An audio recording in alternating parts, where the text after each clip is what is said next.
جو لوگ آپ سے بالکل لالچ نہیں رکھتے وہ لوگ قیمت سے نہیں قسمت سے ملتے ہیں۔ انسان سخت مزاج اس وقت بنتا ہے جب بہت سارے لوگ اس کی نرم مزاجی کا فائدہ اٹھا چکے ہوتے ہیں۔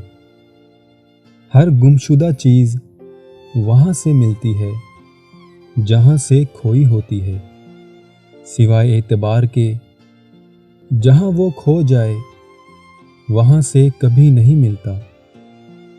زندگی میں ہر موقع کا فائدہ اٹھاؤ، لیکن کسی کے بھروسے اور جذبات کا نہیں۔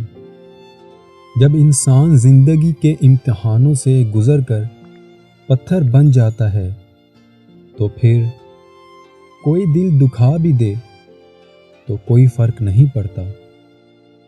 ہر انسان دنیا کو تبدیل کرنے کا سوچتا ہے، لیکن کوئی اپنے آپ کو تبدیل کرنے کا نہیں سوچتا۔